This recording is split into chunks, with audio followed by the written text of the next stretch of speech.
So basically, I refer to this as a highly irrelevant and slightly irreverent look at growing up in the church in the 60s and the 70s. So you're going to get, as I said in church on Sunday morning, you're going to get a perspective of a child. And he is. And I am a child. As far as the history of the church is concerned. And I have to say that because Wendy knows the real history of the church, and I'm just making stuff up. So let's not kid ourselves. So basically, Sandy and I, we were just talking about this. When we grew up, when I grew up, there were two types of families. You had photo families, and they had albums everywhere. By the way, she's a photo person. And then you had slide families. Yeah. Now, I was part of a slide family. And that means that it's very hard to find photos. And it also means that I'm very comfortable with showing a slideshow. So this is going to be a slideshow. It starts in 1955, as you all know, anybody old enough, 1955 the world was still in black and white. And this happens to be the wedding of John and Marge Roushey in November of 19... Yeah. There was hope he was going to turn out well, and yet... Anyway, so I like to look at them and think that what an adorable couple they really are. All right. Good. This is what we want. Because I'm not entertaining, so you have to entertain yourselves. So anyway, 1955. Shortly after they got married, which, by the way, my mother never, to the day she passed away, never ever once said that she liked any of the wedding pictures, because right before the day of the wedding, Dad went and got his military crew cut for the service. So all the pictures show him with his military cut. That was not the man she dated, quote unquote. So he, as soon as they got married, literally, they after the honeymoon, they went down to Fort Belvoir, Virginia. This was late in 1955. And as I like to tell people, apparently he didn't spend all of his time at the base, because a little while later...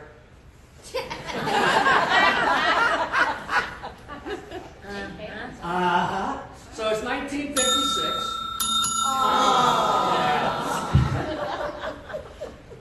So I spent the first year of my life down in Virginia, and then we started to come back from Virginia at the end of mid to late 1957. So after he was mustered out of the Army and walked away from his promising career of teaching people how to build portable bridges, why he didn't take that as his future, we don't know. He packed up the family and moved again.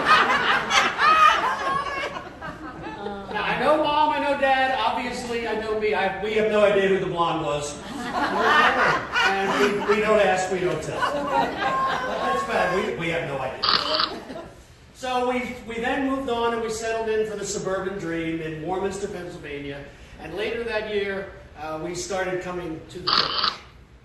This happens to be, I was lucky enough, thanks to Wendy, to be able to get copies of the logs starting from the early 50s up until, well, literally the ones that I did into the early 2000s. Thanks to Bob Stover. Thanks to Bob Stover, exactly. And thank you, Wendy, for your contribution. Never threw anything away. So this is actually the cover of the log from the summer of 1958 when we first started coming to the church. That's cool. Oh my God. Just to give you a little relevance, this I really wanted, and I asked you, and Where did you find it? I found a picture of these pictures, which is why everybody's just a little fuzzy. They weren't actually fuzzy in real life, apparently, but they were fuzzy in the pictures because I had this nice little picture that I tried to zoom in. So you've got Frank Watson, Jim Meacham, Bob Worth, Leon Morgan, Ernie Moritz, and Blair Money. For the period that we're discussing today, these are the pastors that basically led the flock for the time period that we're talking about of mid to 1950s up to the mid 1970s. No picture, just me. Reverend Marks married Jack and myself. And us. And you, yes. Anybody else did he marry here? All right, yes. And he also baptized our son, Paul. Did he baptize anybody else's children here? No. Yeah, you and I, the Beckers here have a rockin', don't we? Okay, but just to say he did a lot of things for a lot of people who are all here, and I just wanted to share that too. All right. Oh, I know. My little brother was adorable. So that's me, about 2 years old, and my brother Steve, fresh out of the wrapper. We'll get back to this in a little bit.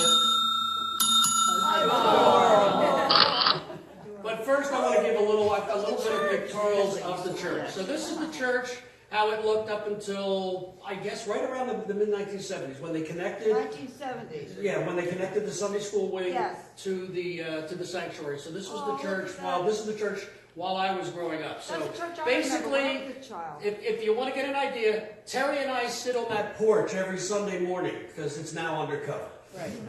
Oh, wow. We used to sit outside because they wouldn't let us in the building, but now we sit inside because it's undercover. But that's the church. The picture up in the upper left, this is actually, that's actually the Dempsters, if you remember. This was when John, who is my age, was christened back in the 1956 time frame. The neat thing about it is, and the reason I put it up there to compare the two, if you look closely, and you got to really look closely, they restructured the whole altar area. Now we kind of go up right on either side of the of the thing. And then here, and I could probably do this with a pointer if I can do it. There we go. The entrances were actually on either side.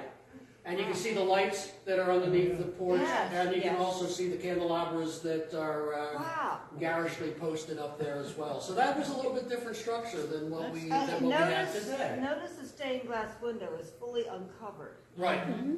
And it was funny because when we uncovered that temporarily a few years ago, one of the things that as soon as it came off, it was like, that's right, it was stained glass. But I completely had forgotten about it until it was uncovered, and then it was like, wow, it was there. And apparently the reason it was covered up and why we covered it up again was because the pulpit's high enough that there was concern that if somebody lost their balance, you could literally go right through the stained glass window. So they wanted to make sure that didn't happen, obviously. Now, I was told a story about that. Go ahead. By the way, this stretches to more than 6 hours now. It's Wendy's fault because I've only got a 6-hour presentation planned. No. When they were doing a renovation in the sanctuary, Frank Watson was the pastor, and his wife was up in the choir loft. They're trying to decide how high to make the pulpit. And he was standing on boxes. And when he was up high enough, it's hard to see him against the backdrop in the lower part of the stained glass window. Isn't it the original altar, though? Well, I think that may actually be the rebuild by the mid-50s. I don't know when this was, when I think thought we're that was actually where rebuilt. the minister stands. Isn't that the original Yeah.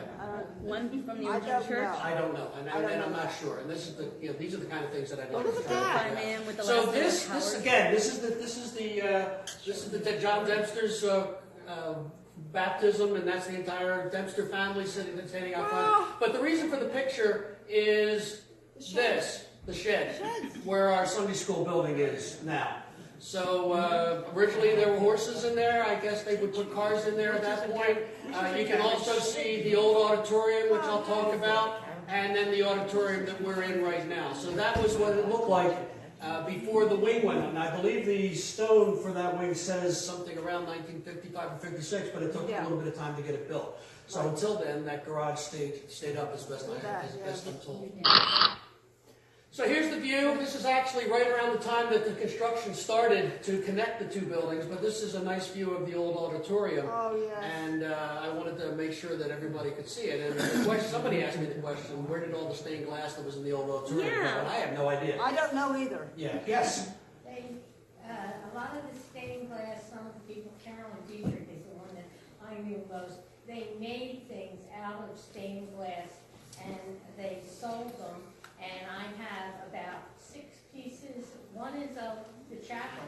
They actually made stained glass out of the chapel, and Christmas trees, and the windows, which I'm not sure where they were.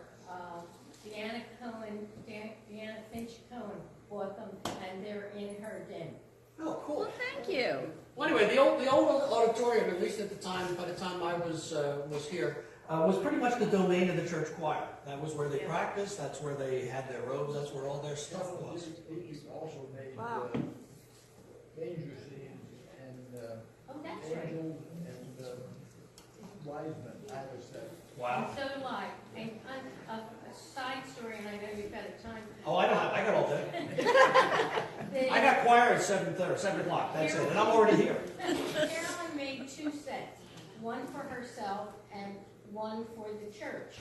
And so when it came time for them to downsize, when they moved into Ann's Choice, she thought, I don't really need 2 sets. So she got rid of her set, and then when they were doing the renovations here, Yeah. the set that went to Neshaminy has never been found. Oh. All right, and of course you had the oak trees, and a lot of them came down and got turned into pen sets, etc., which my brother-in-law actually made for the church at that point in time. So there's a lot of stuff going on, but it's a great view of the old auditorium. Now this is my favorite There you picture. go. Now I'm showing this picture not And they're because right of the here, people in the the two of them. front. But I'm showing this because this is the old entrance by where Cheryl's office is now. So this is what the entrance was, with the old auditorium behind it and the new auditorium to the right. Now, for those of you who are not paying attention, it's these two that we're interested in. Take a stand. Come on, stand up. Come on, everybody. Stand up. And you know, the funny thing is, it took me I'm the midget. it took me seeing these pictures 2 or 3 times to get actually below Wendy's hair to see that it was Wendy. I mean, that is so Mary Tyler Moore. Oh, yeah, that's me. There we go. There we go. There they go.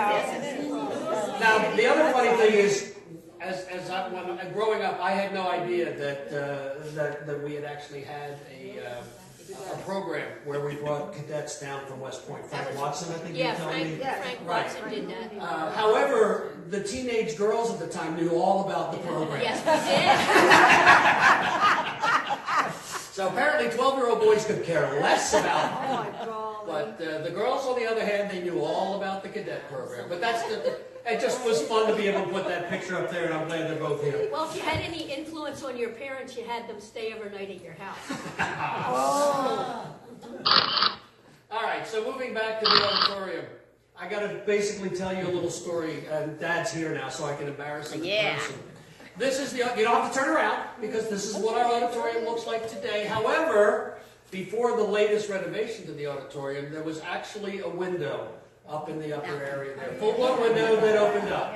You know what I referred to as the upper room, and I referred to it as the upper room for a couple of reasons. One, it was a room and it was up, and second, there was always that painting, which, by the way, I thought I did a really nice job of putting that in there, because that's not a real picture, of Salvador Dali's Last Supper.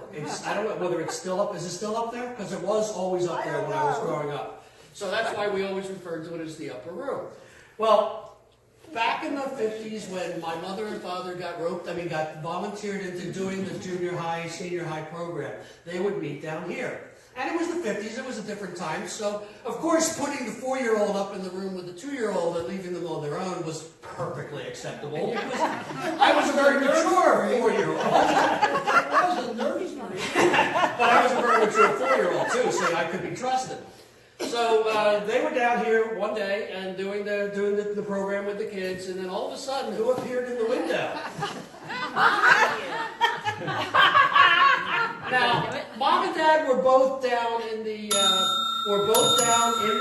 auditorium. And apparently, and I asked Dad this story just a couple of weeks ago, and he said, Mom and I rushed up the stairs to make sure nothing went wrong, and my immediate thought was, who was at the bottom going to catch me if I happened to go out the window? And apparently they were really worried about my brother. So that's why they went up. They didn't want him following. They made a second one so the original could go away if necessary. So that was what the old auditorium. So somebody in their infinite wisdom decided to make a much smaller opening in that upper window there after we did the auditorium. We said 2 junior highs up after that. To be with us, yeah. Just to be Yeah. with us. Why you waited that long, I have no idea. Who knows? All right, so now it's 1960. Here's a picture of the choir from 1960. Now I'm going to give you a minute to take a look because I was fortunate enough to get this picture from a couple of different people. But one of the pictures that I got actually had all the names on the back, so I have all of the names. So I'm going to give you a moment to figure out to look and see who you can spot, and then I'll put the names up. Wow. Maybe, I know the one, second row, first on the right-hand side, that's Pat Quinn, I believe. All right, so here we go. Otherwise, we'll really be here. Yeah, Pat Quinn. It's Muriel Montgomery. So there's all the. So we got Irma in the back row. Irma. Just like today's choir, there's only 4 men. Irma? See Irma back in near the back. Wait a minute. On Betty, second in service. So there's the choir from I'm 1960. looking for Irma. Oh, I see Irma, yeah, Irma, yeah, I got her. Okay? I tried to put the names near the faces if that helps you with your discovery. Oh, Betty Gurr. I remember Betty too, oh, yeah. What's that? Yeah. Jerry Watson. Gurr Smith. Anime, Where's Irma? Mickey Grun. Gerd is right above her name. One point used to do, So there's Gerd. Right? Oh, really? All right, there's Dottie Danahill. She's a little bit blocked. There's Mickey, who belonged to the choir for 800 years.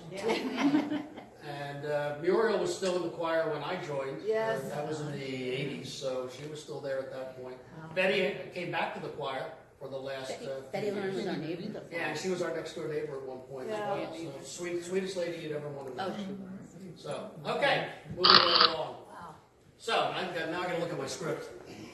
Have I covered it? Did I miss anything here? So, oh yeah, okay. So, in addition to the choir being in there, at the 11 o'clock service, because there used to be a 9:30 and 11 o'clock service, there was Sunday school and church at both of them. And at during the 11 o'clock service, the upper level of the choir, of the old auditorium was where the nursery was kept for the younger kids for second service, so the parents could have peace and quiet in church. And I remember that the lady that watched us was Mrs. Becker. Now, not Mrs. Becker, my mother-in-law. That would be just Pinky. Pinky Becker. Absolutely, yeah. Pinky. Your mom was the lady that watched us until we were deemed old enough to join into the festivities in the sanctuary at 11 o'clock. Okay, so we're back. But to make sure we keep this in perspective, we're going to pretend my brother does not exist for the rest of the day. This is about me. It's not about him. Where's your sister? In addition, my sister came and went. We're now up to about 1962. She's obviously a little more upset than my brother that she's not in the program any longer. This is a picture that, one, only a parent could love, and two, only a parent would keep for the next 50 years. All right, so Sunday school started. Now, wait, you have to understand, that is not really Bill Grunt. That is his face. Yeah. Okay. But I could not find a picture of the Sunday school so I found a picture that looked like it could be our Sunday school. I put Bill's face on there, and of course I put my face on there because it's all about He's me. really good about putting his face. So yeah, so we were in the Sunday school program, and in the Sunday school program that I was in, I mean, it included Dottie's mom was our second grade teacher, I think, at the time. She did that for a long time, second and third, I think it was. 3-year-olds. The DeCourcys, they were the third and fourth grade teachers.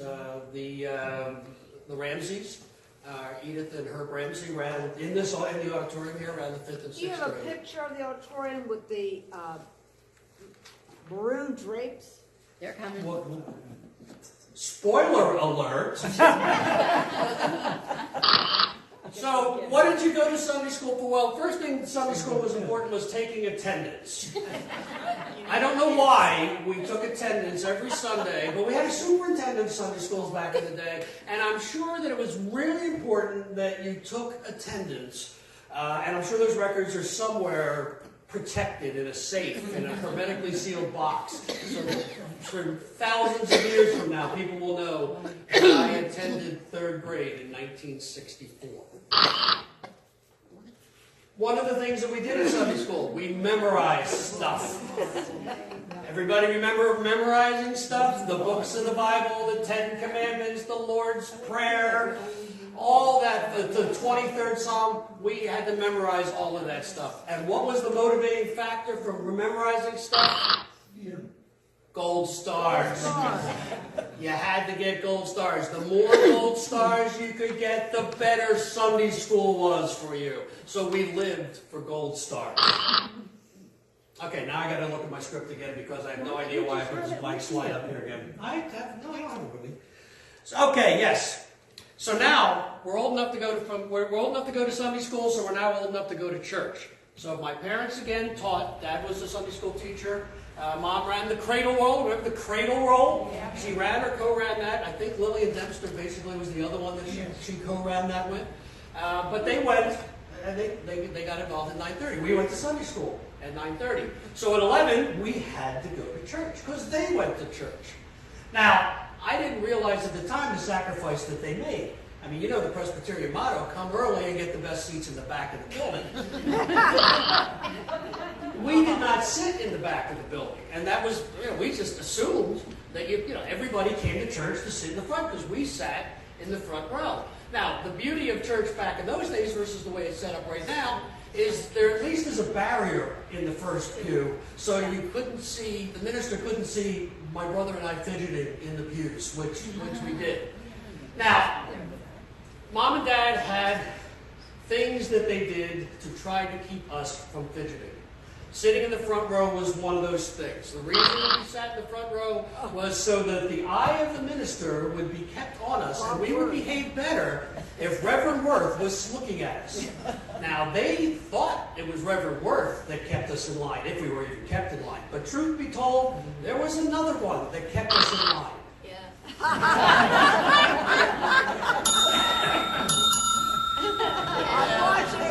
So that was really, I wasn't going to say this out loud because Jim gives me a dirty look every time I do, but growing up, we just referred to him as Angry Jesus. We know it's Caring Jesus, but truth be told, when you're 6 years old and God is staring at you and you're sitting in the front, it's Angry Jesus. Could it be because of your behavior? No, my brothers. Yeah, he was the trouble. Oh, he was trouble. Middle child. So there were two ploys that were used to try to keep us busy. The first one was the doodling ploy. The pews always had pencils. We had bulletins. We were handed a bulletin, we were handed a pencil, and we were told, you go ahead and just sketch away anything you want to do. So that would keep us busy while the church was going on. That one was a good idea. The second one might have seemed like a good idea, but probably wasn't.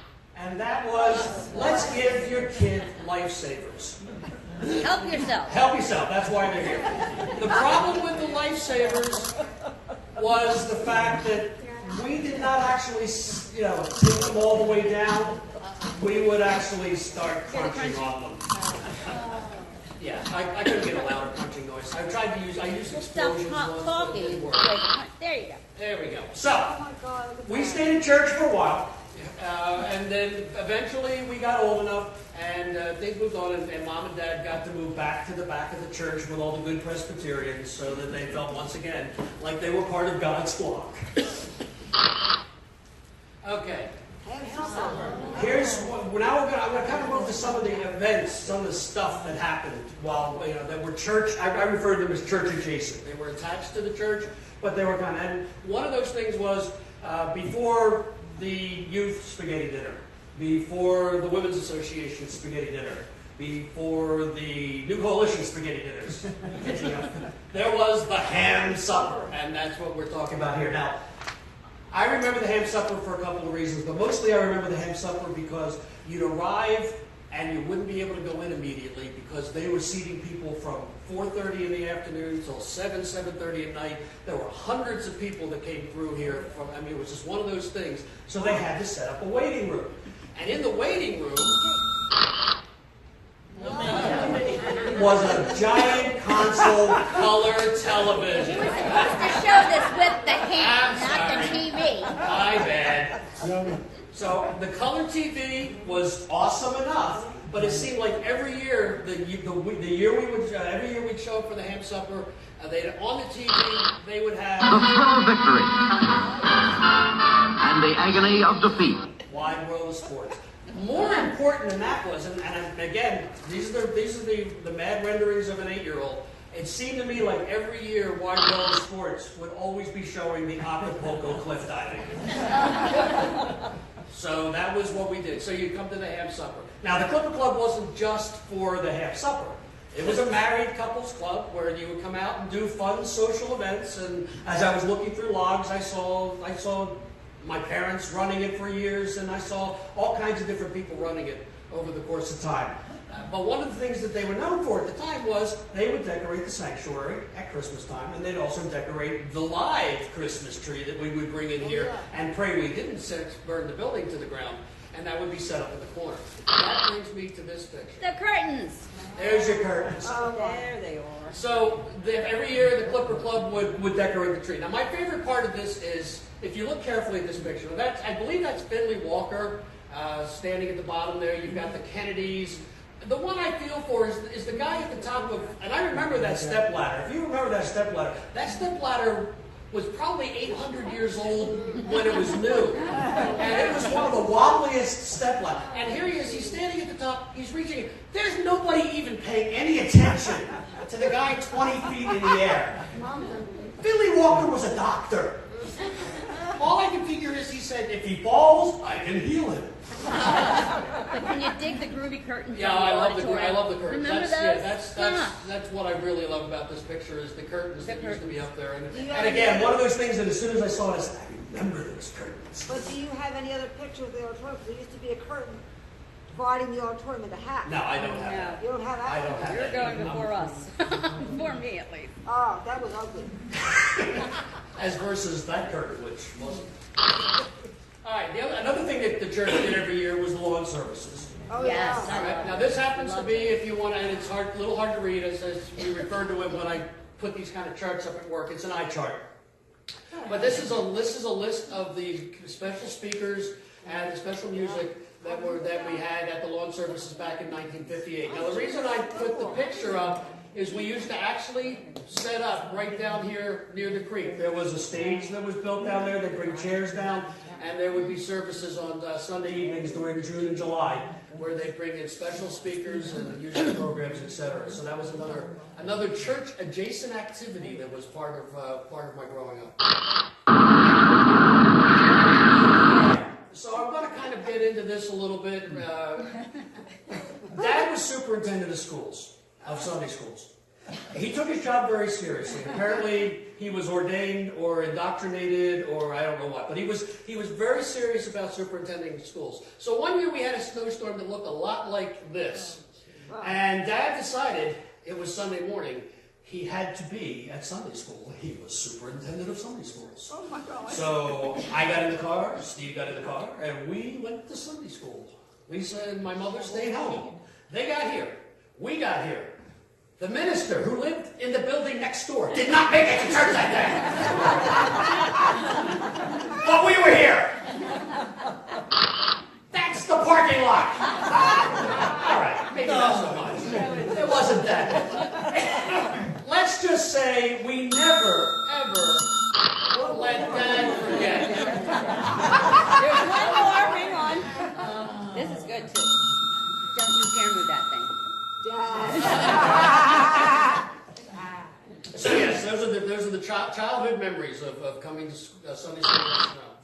All right, so we get to 5th and 6th grade. We're now so do I. That's where the picture came from. We're no longer singing the B-I-B-L-E, Jesus Loves Me, Jacob's Ladder. We've now moved on. So we're now singing from hymn books. Yeah. Now the hymn books are what you basically see there. The hymn books, whatever the last generation that had been in the sanctuary, wound up in the Sunday school program.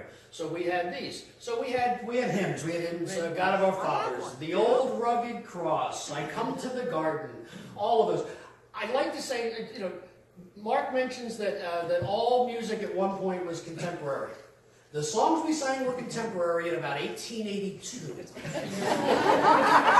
But you know what? These are the hymns that I love. I can listen to them. I can listen to them every day. I mean, these are just some of the songs that I remember as a kid, and just some of the best things to remember. So that was one of the things of being in the Sunday school system. The other thing was, and I'm sure everybody remembers this, every Sunday school room, and we used to have one right here in the auditorium, had an old upright piano. Now those upright pianos, they all looked different. I'm sure they were all hand-me-downs, but they all had two things that I can remember in common. They all had at least two keys that would not work at all. And none of them had been tuned since about the Truman administration. Now, that really was a plus because it seemed like every Sunday school class, one of the teachers had to have at least 6 months of piano lessons, but maybe not much more than that. So being out of tune and not having keys to play right, I know I love a piano out of tune because as I play, I can blame the piano even though it's not the piano's fault. But yeah, so that was something that we had in our room. So another blank slide. I got to go back and read my script. See what I'm filling in here. Oh yeah! So we're now out of 6th grade. We've gone through junior highs, and it's now 9th grade. Now it's 9th grade in the 1960s and 70s, and that meant dun dun dun communicants class. Now was communicants class something that we went to before 6 weeks? No. It started in September and it ran till the end of May. Was it during the day, during the Sunday school hour? No, it was at 7 o'clock on Sunday night. But that's not so bad because all we had to do was go to communicants class and when it was done we became members, right? No! I love the Screaming Bunny. It's my favorite one. We had to do sermon reports. We had to sit up in the, we had to do notes on sermons and write up reports. We had to do all different kinds of stuff. And at the end of it, we had to meet with the session.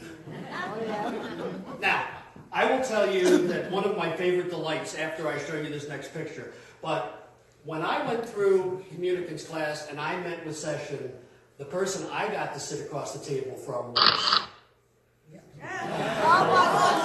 Yes, Clint Lawson. And not this Clint Lawson. No, and I'm going to back up. We're talking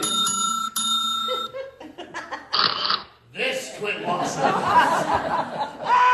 This Clint Lawson was the one that sat next to me one Sunday and said, "We don't need air conditioning, that's for sissies." So anyway, yeah, so we had to go through communicants. My favorite revenge, you know, we get the old, you wish upon your kids, you know, that they grow up just like you. When my son went through communicants class, they were still poor. So that was just as much fun. So apparently, I'm guessing that Roushey children were probably, you know, narrowed in. It was probably not coincidence. What's that? Do you have my word here? No, I do not have my No, word we're just here. talking about Paul. But yes, I can't resist. I loved it, though. I can't resist this picture of Clint with the cheese head. It's just so amazing. All right, so now, life at church was not always just about church itself. So I'm going to talk about a couple of things that were adjacent to church. And one of them was Boy Scouts. I was in the Boy Scouts here from 68 up until the 74 when I graduated from high school. It was sponsored by the church and had been part of the church. This was Troop 8 since for about 30 years at the time that I started coming here. We now have Troop 200 here, but this has always been an ongoing thing that the church has supported the Boy Scouts, and it's really a terrific thing. So I got to join the Boy Scouts, and when I was 14, I got on my first airplane ride, and we went out to Philmont Reservation out in New Mexico. Now, the reason I put this picture up here is, one, it reminds me that it's Philmont Slide, and I got to talk about it. But more importantly, this is what all the literature that we were provided said that we were going to do for 2 weeks in the Rocky Mountains in New Mexico. We were going to hike in beautiful, sunlit, cloudless skies. And we arrived to that. For 2 weeks, we walked through the mountains in the rain. Not with nylon tents that slough the water off really easily. No. We had canvas tents. And by day 2, they weighed twice the amount that they did when we first had them. And we carried them on our backs, uphill from camp to camp, both ways. I love that. I gotta say that stuff too. So at the end of the 2-week period, we got through it, and that was what I brought out. I actually found that the other day, which is amazing, because it's what, 47 years old? I found it in the drawer the other day, and I thought, wow, I still have that. What's wrong with me? In 1972, we had our 40th anniversary of the troop in its association with Neshaminy Church. I put this up for a couple of reasons. Oh, by the way, I have to give credit where credit is due. I did not walk through the Rocky Mountains in the rain by myself. Jack Moore was our scout leader at the time, and he went on that trip too, and he walked through the rain for 2 weeks. And I'm sure it was a fond memory of his for all of his life. But this was, we had this special, and you can see, it was 1972. We spared no expense on putting out a commemorative booklet on the 40 years of service. So, yeah, mimeograph at its finest. So there's just a list of all the scouts that were there at the time, but the really impressive thing, and what I wanted to bring up here, was looking through, and I only brought up the last 10 or 12 years, was the number of members of this church who were actively involved as leaders and also as participants in the Boy Scout program, and that was always a really great thing. Every Charles you'd ever want to meet, any Charles that had a house on Charles Lane, was at one point involved in the Boy Scout program here at the church. In the last year that I was in there, 1973, we went up to Maine. It actually did stay nice. And I will tell you that my father would have wished that it had rained, because we went up out on the river one day for about 12 hours in a nice bright sun. Dad decided that was the day to wear shorts. And at the end of the day, he had a nearly fatal case of sun poisoning that he then had to deal with for the rest of the time on the river. So, but he got through it. He was hale and hearty. It aged him, well. Look how old he looks right now. I mean, that's all because of the sun poisoning. But this was the group that we went on that trip, and that led up to then what I was really proud of, and that was in 1974, I was able to achieve the rank of Eagle Scout. And the neat thing about that was that actually at the church itself, we were presented, and when I say we, I mean Dave Herwig, who was also a member of the church, and I were both presented with our Eagle Awards at church at one of the church services. So that was really a high honor for us, and it's something, again, I found that the other day too, and that one I'm glad I've still got. Another adjacent thing, softball. Bill Danahill manager. Todd will remember this. I could tell a Todd story, but in fact I probably will since he's here. The year I joined was the last year our church was in a fast pitch league. You remember the last year we were in the fast pitch league? I do. And we didn't have our fast pitcher blew out his elbow. And I won't say who was pitching for us, but he was learning to be a fast pitcher, but we didn't get to practice against fast pitching. We got to practice against slightly arced pitching, and it was an interesting year for us, but we had a lot of fun.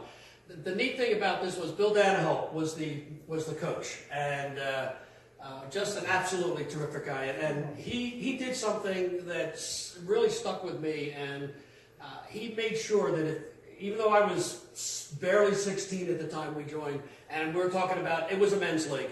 I mean, there were players in their late 20s and early 30s. All a 16-year-old did was drag everybody down. And yet, if you came to practice, Bill put you in the game, and you got to play.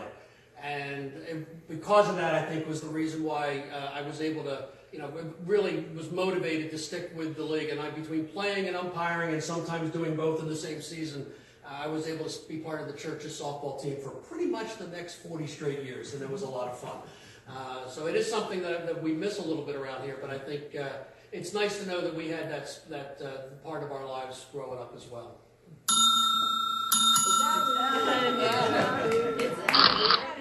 All right, I got to back to script. Get the water. What are we talking about now?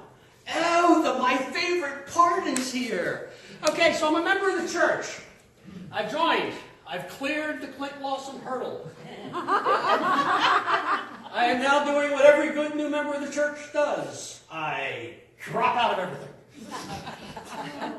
Not exactly true. I kept coming to church, but I dropped out of basically everything else. So I would come to church, I'd sit up in the balcony and away from my parents, because God knows you don't sit with your parents when you're that old. And I kind of just attended. Wasn't paying a lot of attention.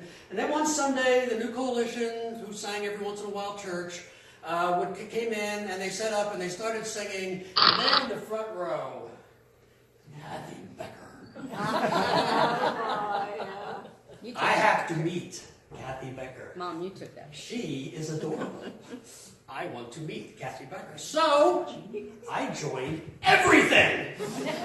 And I joined everything for one simple reason. If I didn't join everything, she might think I was stalking her. And if I joined everything, I was just part of everything. So, we had every Sunday, I mean, it was a great time to be part of the youth program here. Every Sunday, you would have Sunday school in the morning. We had our youth minister, who was Chip Wonderland. His parents came to the church. You may probably know Ken and Sue Wonderland. That was Ken's older brother. We would then come back in the afternoons at 4 o'clock. We would have New Coalition practice with Les Moyer. Now, we all thought Les Moyer was a really old guy. Apparently, he was like 8 weeks older than most of us. He's not as much older as we thought he was. No. So anyway, but Les would do the New Coalition. After New Coalition, we would all pile into cars. And when I say pile into cars, I don't mean an adult would take us. No. We would all, whoever had a car there, we would all pile in. I mean, seatbelts weren't a big thing because it wouldn't have mattered. There was like 8 of us in the front seat, and 5 more in the back. we just got in. And we'd go off because we had 2 hours to kill before the next thing. And if we had money, we'd go to Roy Rogers. Where I worked. A roast beef sandwich. If we didn't have money, it was Burger King or McDonald's. And then we'd come back around 7 o'clock, and unless you were in communicates class and you had to go to that, you were in senior highs. And then we also had senior highs on Thursday nights as well. So I was part of all of it because I didn't want her to think I was stalking her.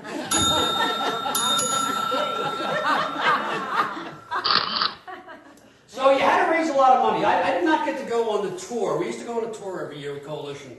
And I didn't get to go on the tour the first year I joined, which was my junior year, because you had to be at so many fundraisers in order to participate in tour. If you didn't participate in the fundraisers, you didn't get to go, because that's how they made their money to fund, to get everything they needed. So there were things, I mean, there was all kinds of fundraisers. There was pancake breakfast, there was car washes, there was spaghetti dinners, and again, the whole purpose of it was to raise money. We would rent a bus. We'd have to line up where we were going to go, where we were going to sing. We had to get chaperones, which basically meant you had to drug a couple of adults, and when they came to, they were on the bus. But we would do all of that, and then that was all part of it, and that was why you had to be part of the fundraisers. Now, one of the important aspects of our tours, pretty much from the beginning of New Coalition in the 60s to when it wrapped up in the mid-80s, every tour always had one constant thing going for it. And that was Lloyd. Lloyd never got on a bus, but he followed the bus every year with gear in it, with kids in it if there were overflow, and he would follow us, and he would basically go with us on every single tour. So he was basically, absolutely, he was a hero for us. The other thing that we were lucky enough to have on a couple of our tours, and he actually became a quasi-regular as well, is we had there was a bus driver for the bus company that we would use, and it was a devoutly Christian guy, and he just became part of the New Coalition family, and he would actually request. Yeah, he would request to go. And that was a guy by the name of Curly. And he was just so much fun. And he was on it, again, he probably started doing tours in the 70s and ran for the next 10 or 12 years. Maybe not every one of them, but he was on quite a few of them, and he was really, it was really fun. He was a really fun guy. This is our first tour that I was on, 1971. So this is the tour that I got to go on in 1974, my senior year. This was to Culpeper, Virginia. I was up for the fundraisers for that. I was also lucky enough at that point, we cut our first album.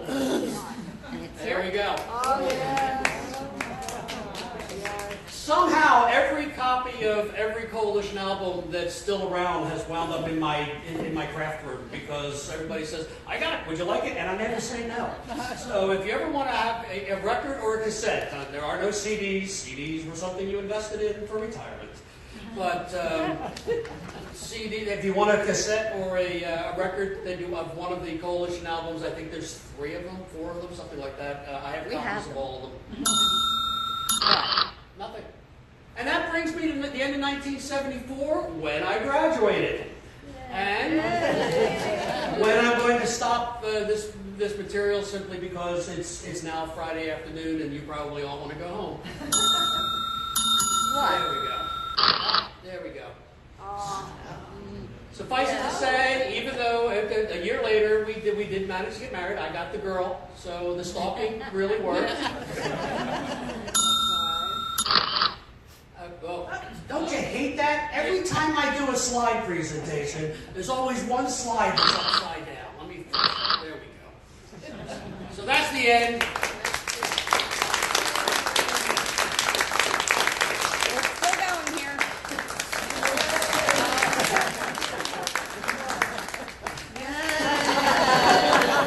I'm not kidding.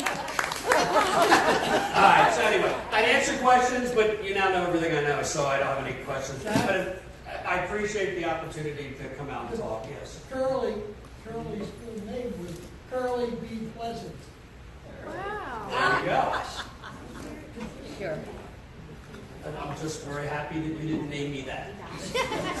I'm also very happy you didn't give me your middle name, so, but those are the 2 things that I'm very happy with. Thank you, everybody. I really appreciate it.